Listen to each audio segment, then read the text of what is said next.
Good morning, 3 minutes after 9 o'clock, the final hour coming up. Sorry about that, we just lost Ali there. We'll try and get him back, but a square sausage roll in the morning, you know, you when he starts it, he can't stop it, can he? You know? I'll tell you right now, you never lost me there at all. I just went for a bit of toast, right? That's it.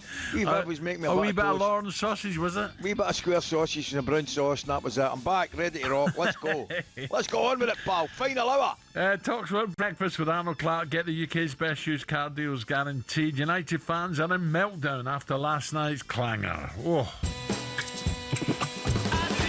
Just when you think things are turning the right way, this is a group of players who find new depths to sink to. I think that performance last night, in many ways, was worse than what happened against Grimsby. Last night we looked absolutely awful. And I'm telling you what, I was sat in a stretch firm last night and you could hear a pin drop. It's absolutely embarrassing.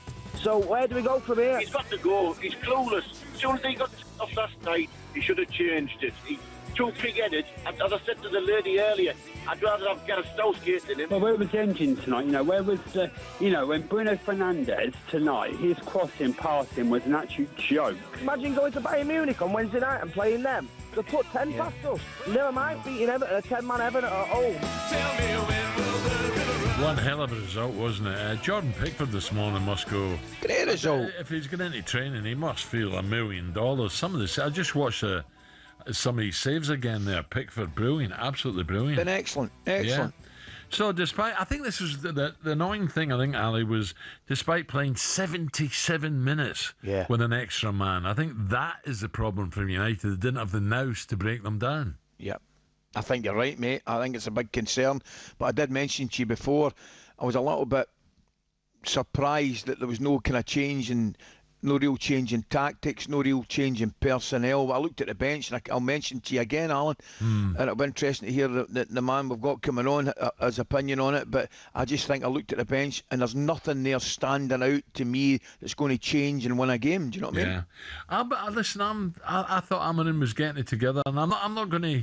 Oh, I bet you. There's been improvement, of course there has. I'm not going to slag him after that last night. I'm not, because I just think United were getting back. They're still miles away, and you know the way United.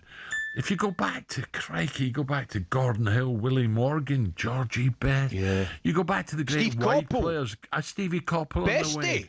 You know, I go back to Jasper Olsen and Gordon when he was wide as well. Giggs, you know, they've always had fantastic wide. Oh, absolutely, there's 30, 40 of them. Ali. Easy, mate. So absolutely. I don't know how you get back to that. I really don't. But that's what United are missing.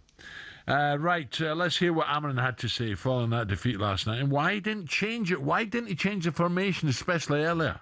In the end, if you look at the game, you just look at Lenny and look Shaw as a centre back. I don't look like that. We left Mata on the middle, and Lenny has the opportunity to drive the ball, look the same way.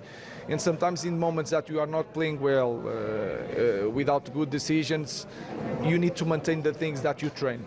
So sometimes it's hard. People want to see more people in the box. I know for sure that is not going to help.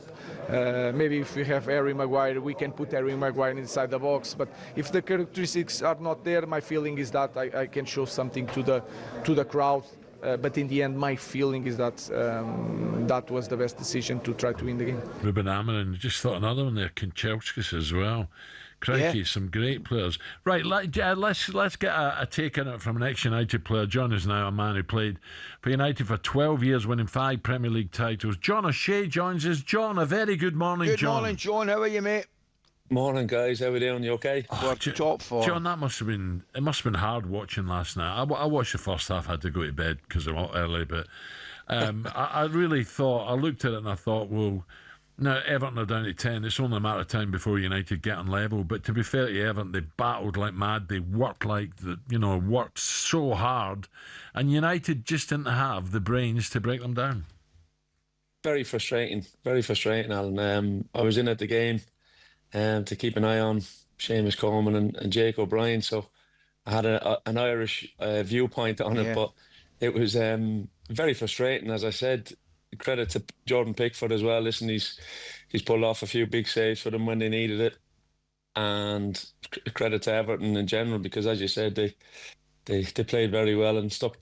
Apart from the incident, they stuck together very well and proved very frustrating for United. But as you said, I just can't get all the attacking talent they supposedly had on the pitch, and they just couldn't really sustain attacks, and they were putting in, I won't say pointless crosses, but for Tarkowski and Keane, it was perfect night for them because they were loving it.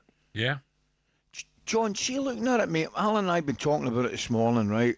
And listen, we've all got different opinions on the game, as you know, but I'm thinking to myself, when United get the man, obviously they go with the one-man advantage, I'm thinking to myself, well, maybe he will change the formation.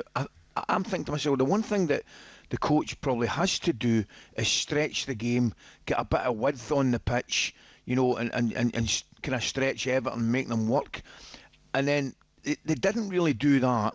And then the disturbing thing, as much as anything, John, I'm looking at the Man United bench, and there's nothing coming flashing out to me. Like, if you look at an Arsenal bench or a City bench or somebody else's bench, there's maybe 3 or 4 players that you think, well, there's an opportunity to change the game, to go and do something different. And I didn't think United had that, mate. No, listen, it's worrying. I mean, obviously Sesko and Kuna were missing last night through knocks, but then you had obviously Mbeumo and Bruno. They were trying their best. Bruno, in fairness, was unlucky with a couple of great shots, and it looked like again he was going to be the only one. But as you said, the key bit, and listen, you'll know sometimes you get your joy against 10 men in the last 5-10 minutes of the game. If you move the ball really quick, as you said, if you stretch it, you'll wear them down. They'll eventually not be able to cover the spaces, and you'll take advantage from it. And it just wasn't the case last night. As you said, Everton were just able to cope with it. And listen, you could have brought one of the centre backs off and put on dropped one of the midfielders back and sort of give young Shea Lacey a go at it. I know it wouldn't have been an ideal scenario to bring a young kid onto a pitch like that, but at least he would have had a freshness and a rawness about him that he might have been able to create something, because that's what the kid is all about, and hopefully going to be about, is creating goals and being a very attack-minded player. So maybe give him that opportunity last night, because you had nothing else to lose. Yeah. To be fair, Pickford made some great saves as well, didn't he? We're talking about, we've had United fans on here, John, saying it's the worst I've seen. Well, hold on a minute. Pickford. No, exactly. Pickford made some crackers. Yeah. Yeah, they had the save from Xerxes' header in particular. I think that was, the rest of them, I would say, for Jordan's standard, would be fairly comfortable for him. But that one was really special, the one he just touched around the post. But no, listen, you can understand the frustration, because it's. I think United fans were hoping to be. Obviously, I think a win last night would have took them to 5th in the table. I think, was it? Oh, a bit more. I think. Yeah. 2 points off the top.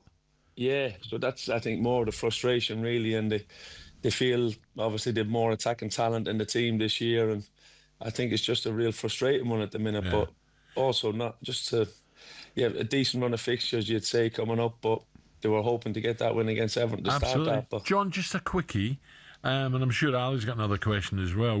Ali and I are still pinching ourselves with Scotland. I know. World Cup qualification. Republic, what a chance you've given yourself here. Fantastic. But the big question is, John, before you answer that one, what did it feel during the midweek of their international break to have only the second best comeback of the whole international break? How did that feel, mate? Listen, we'll, because you've qualified automatically, we'll give you that one. But